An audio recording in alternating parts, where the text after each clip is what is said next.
The guests at the lavish wedding whispered excitedly as the groom, dressed in a suit that screamed wealth, smirked toward the door. He had invited his ex-wife, a woman he once discarded as too poor and unworthy, only to humiliate her in front of his new bride and the elite crowd. But when the doors finally swung open, silence swept through the hall. She didn't arrive in rags as he expected. She stepped out of a shining black limousine, and behind her, 3 children who looked exactly like him followed closely. The room froze. His plan to shame her had just shattered. Her name was Clara. For years, she had been the kind of woman who carried the weight of the world quietly, never asking for help, never complaining. She married young, full of hope, believing in the promises of a man who swore he would protect and cherish her forever. But dreams don't always last, and when his ambition grew, so did his disdain for her simple lifestyle. He saw her as a burden, someone who didn't fit into the glittering world he desperately wanted to climb into. So when money and opportunity came knocking, he left Clara behind without hesitation. The divorce was brutal. He stripped her of dignity, mocked her poverty, and whispered to others that she had dragged him down. Alone and heartbroken, Clara disappeared from his world. No one knew that during her silence, she was raising a secret that would one day shake the very ground he walked on. Years later, the invitations to his extravagant wedding went out. To everyone's surprise, one was sent to Clara. Whispers said he invited her not out of kindness but cruelty, so he could laugh at the woman he once abandoned, showcasing how far he had risen while she supposedly remained in the shadows. The wedding venue glistened like a palace filled with chandeliers, marble floors, and guests dressed in luxury. But beneath the polished smiles lingered curiosity. Everyone wanted to see how the poor ex-wife would appear, and if the rumors of her downfall were true. The groom waited smugly, confident that his plan for humiliation would unfold perfectly. Yet outside those golden doors, destiny was preparing a scene he never saw coming. The ballroom was alive with chatter, laughter, and the clinking of champagne glasses. Guests leaned in toward each other, gossiping in hushed tones. Many of them had heard fragments of the story, how the groom had once been married to a woman he described as weak, plain, and broke. Tonight, he wanted to flaunt just how far he had come since shedding her from his life. As the string quartet played in the corner, the groom adjusted his cufflinks, his eyes darting toward the entrance every few minutes. He was impatient, almost giddy with anticipation. To him, this wasn't just a wedding. It was a performance, a stage where he could play the role of victor while his ex-wife was cast as the pitiful reminder of his past. He whispered something to his best man, who chuckled and shook his head. "Just wait," the groom muttered, smugly. "She'll show up in some second-hand dress. She won't even belong in this room." The doors finally opened. Heads turned. Conversations hushed. What entered the room wasn't the image anyone had expected. Clara stepped gracefully from a sleek black limousine parked outside, her heels clicking softly against the marble floor. She wasn't alone. 3 young children, dressed in elegant attire that mirrored hers, walked beside her, holding her hands with pride. Their faces, strikingly familiar, drew audible gasps from the crowd. Every eye in the room widened. The groom's smug smile faltered as whispers rippled through the crowd. The triplets, children he never knew about, looked like perfect reflections of him, undeniable in their resemblance.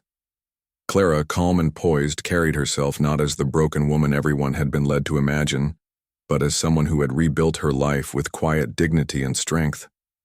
The guests exchanged confused glances, their judgmental curiosity shifting into admiration. A woman who had once been labeled too plain, too poor, was now commanding the attention of an entire room simply by existing.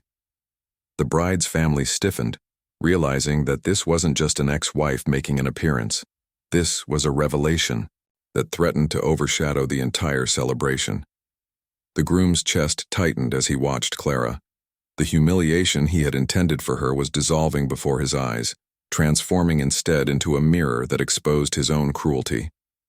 He could feel the weight of the whispers around him, whispers no longer mocking Clara but questioning him. For Clara, walking into that room wasn't about revenge. It wasn't about stealing the spotlight. It was about showing that she had not been defeated by abandonment, betrayal, or years of struggle. With her children beside her, she stood taller than she ever had before. And without uttering a single word, she shifted the entire atmosphere of the wedding from one of shallow grandeur to one of stunned reflection. The groom, once so sure of his power, was now cornered, not by scandal or confrontation, but by truth. And the night, meant to be his greatest triumph, was about to turn into something he could never control. The groom's palms began to sweat as Clara walked closer, her children beside her like silent guardians. The weight of every gaze in the ballroom pressed down on him. What was supposed to be his stage now felt like a courtroom, and he was the one on trial. The bride, radiant in her gown only moments before, now shifted uncomfortably, sensing the storm building in the room. Her family exchanged uneasy glances. The whispers grew louder. People weren't admiring the chandeliers or the expensive floral arrangements anymore. They were staring at the undeniable truth standing in the middle of the floor. Clara's eyes met the groom's. Calm, steady, almost pitying. She didn't need to raise her voice or make a scene. Her very presence told the story. The triplets, wide-eyed and innocent, clutched her hands, their resemblance to the groom sealing any doubt in the minds of the onlookers. He couldn't deny them. He couldn't explain them away. The silence that followed was suffocating.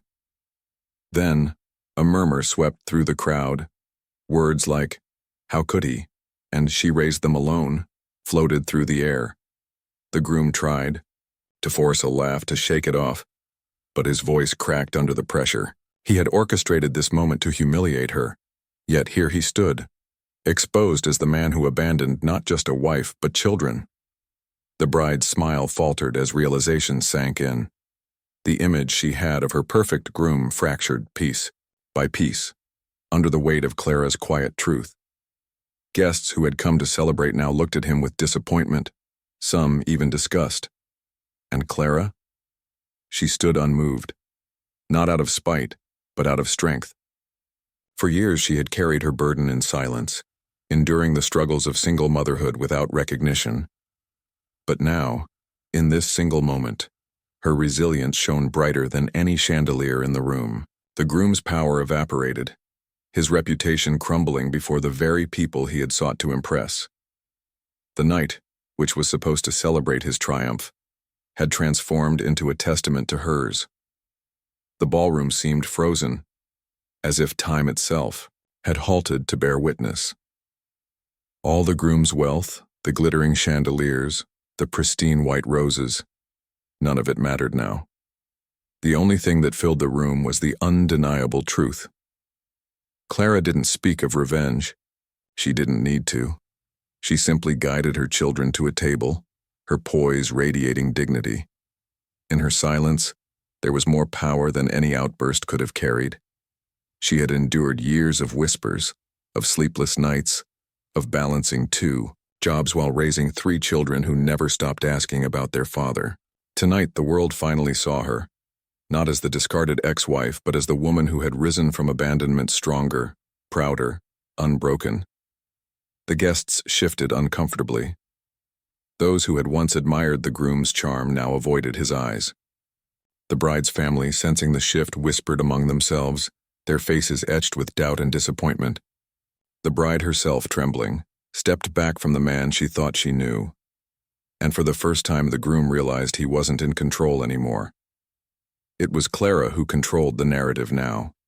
Not with arrogance, not with cruelty, but with grace. Her story was no longer one of rejection or shame. It was a story of survival, resilience, and quiet victory. The limo outside wasn't just a car, it was a symbol. Proof that despite every setback, she had built a life worthy of respect. As the evening unraveled, people found themselves drawn to Clara and her children. Strangers congratulated her, whispered words of admiration, even apologized for ever believing the groom's version of the past. She had arrived alone, expecting to face humiliation, but she left celebrated. The groom, on the other hand, stood isolated, His wealth couldn't buy back his integrity. His arrogance had cost him the respect of his peers, and now, even the woman he sought to marry stepped away, her faith in him shattered beyond repair. And so, the wedding that was meant to be a display of triumph became something else entirely, a reminder that truth cannot be hidden forever, and that those who build their lives on lies will eventually be unmasked. For Clara, it wasn't about vengeance. It was about closure, about showing her children that dignity, courage, and perseverance speak louder than cruelty. They would grow up not with the memory of their father's betrayal, but with the image of their mother standing tall, unwavering, and victorious. The guests left with heavy hearts and thoughtful minds. Some whispered that they would never forget this night, not because of the scandal, but because of the strength one woman showed when the odds were against her.